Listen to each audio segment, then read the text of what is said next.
Well, you've already betrayed the House of the Hearth once, haven't you? At least, that's what I heard. Ah, well, nothing much. Just some stuff about you taking out many other members of the House of the Hearth, and even going so far to attack your own family.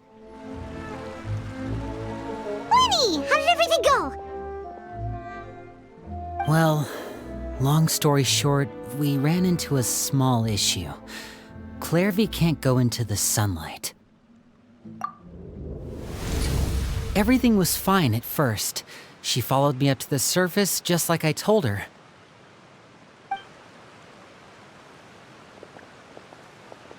But as I led her out of the shadows and into the sunlight, she vanished.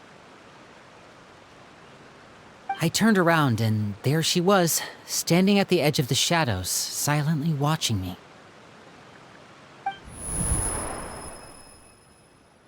Huh. Maybe she's afraid of sunlight, or... No, it wouldn't be her wish if that were the case. Well, we could always try pushing her into it. Oh, true. I've pretty much tried it all already. Nothing worked.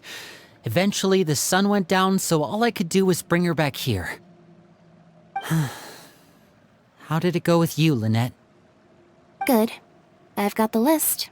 It's right here. Really? Well, what are we waiting for? Let's take a look!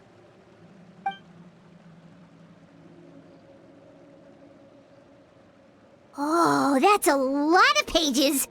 Oh, it's gonna take forever to get through it all. We can each take a section. Here. La Pouillade, l'endroit, Chambel, horaire.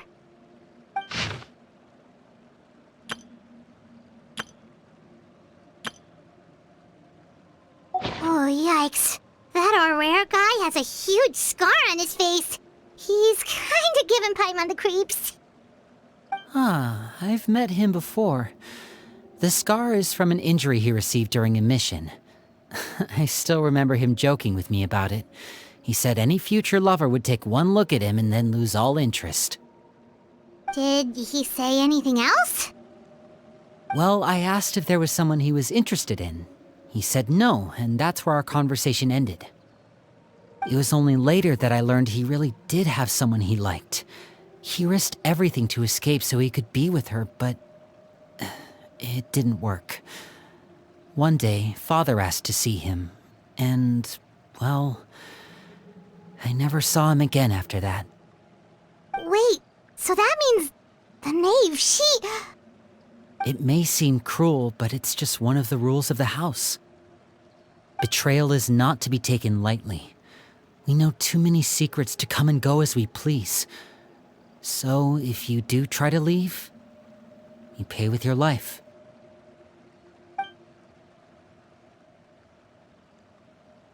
Her name's not here, huh? Well, that's not too surprising. It doesn't seem like this list is complete. It only contains records dating back around 5 years. Let's shift our attention then. Fremine, were you able to find anything out? Fremine. Sorry. I was thinking about something. I managed to talk to quite a few people, but I couldn't help but notice that the atmosphere in the house was a little... strange. Strange. Yeah, I mean, I know there have been arguments in the past, times when people haven't gotten along. Chaplot and Filiol are a good example of that. Oh, those are two of the people that we met while delivering supplies. Paimon can see how they might not get along. They had very different vibes, and their, interests seem to be pretty different as well. That's to be expected, actually. Father brought us all here, shared her knowledge with us, taught us how to fight. That's one thing we all share. But that's also where the similarities end. Not all of us feel the same desire to stay here. As members of the House of the Hearth, we're also considered part of the Fatui.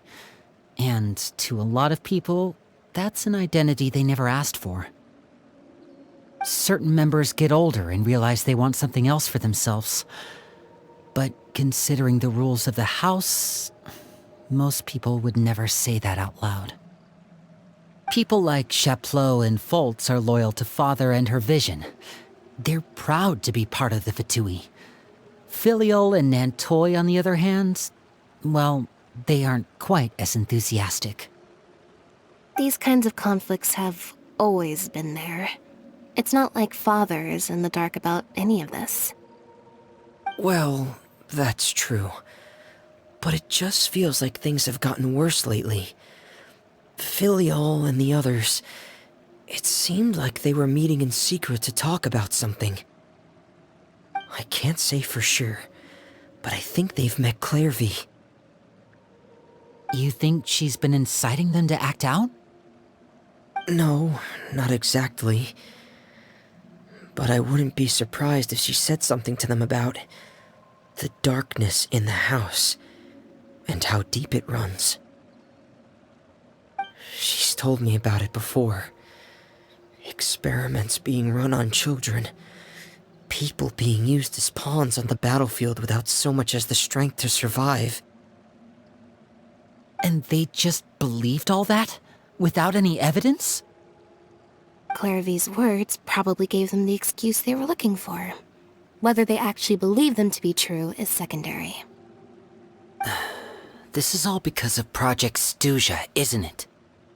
Whoa. Hold on a second. What's this Project Stuja all about, huh? This is the second time it's come up now. Sorry, but I'm not sure of the details either.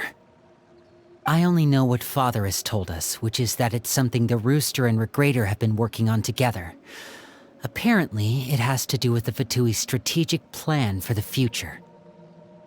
Because the House of the Hearth was so successful in obtaining the Gnosis, we now have the honor of playing a key role in Project Stuja. Wait, but isn't that a good thing? Key role is just another way of saying dangerous role. To us, the whole thing is an inconvenience. Father thinks so too, but she's in no position to refuse. Their plan isn't exactly unreasonable, and they've been funneling the house a lot of funding. It's just that we'll lose a lot of members in the process. Participating in the plan, it's an honor in name only. What they're really trying to do is subdue us. The existence of an intelligence organization outside their control makes them feel uneasy.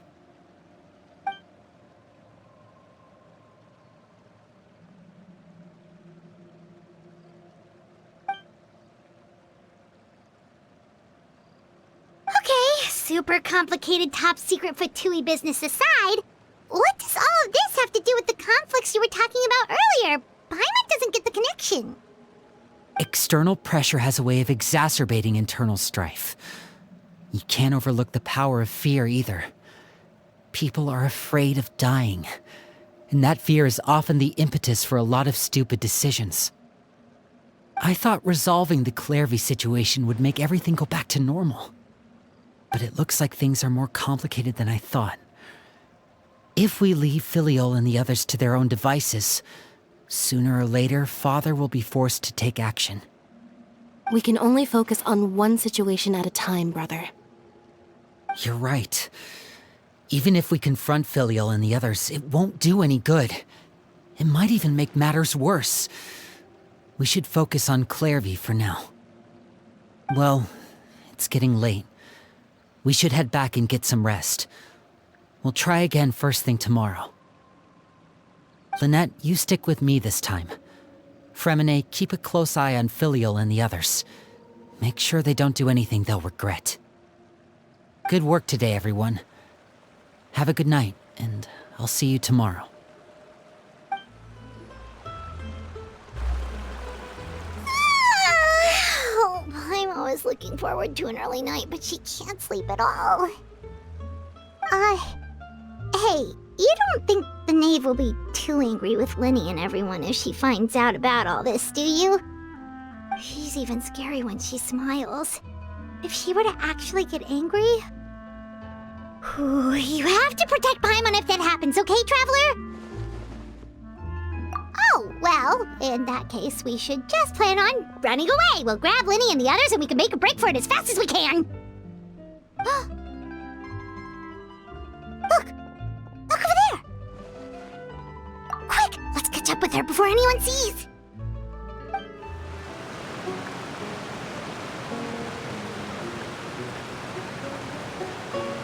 Clervie! Shh! I opened the window while no one was looking. Look how pretty the outside is. If only I could have more than this. You probably think I'm being silly, huh? All this hopeless resisting.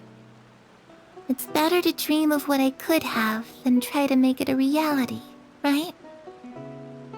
Please, help us get on the same page here, Clervie. We need you to tell us what you know. Can you do that? Sure. Although, after you hear all this, I think you might regret that decision.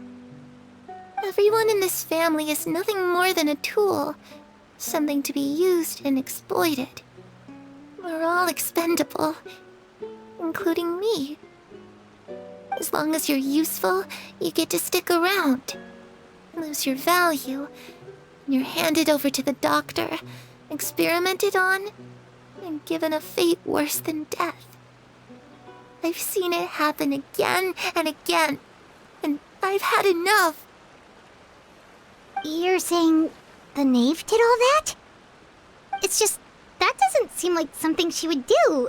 She's scary and all, but it seems like even she has lines she wouldn't cross. I knew you wouldn't believe me. Everyone thinks she's a good person. They all think of her like a real mother. Mother? But she doesn't deserve that title.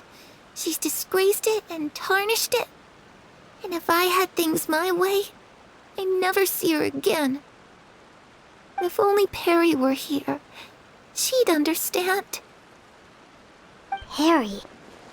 There's that name again. Also, Paimon's getting a strange feeling. It almost feels like she's not really here with us.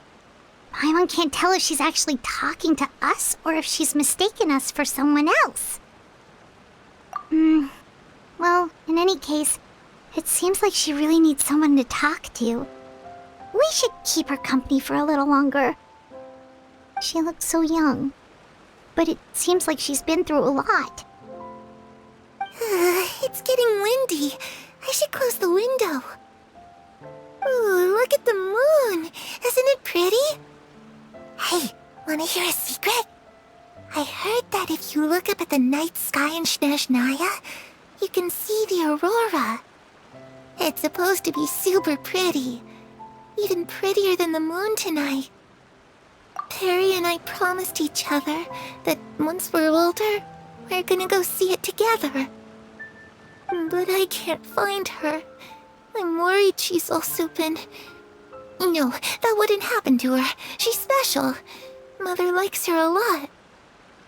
I should really go talk to Mother, but we just fought. She doesn't want to see me, and I'm too scared to face her. What should I do?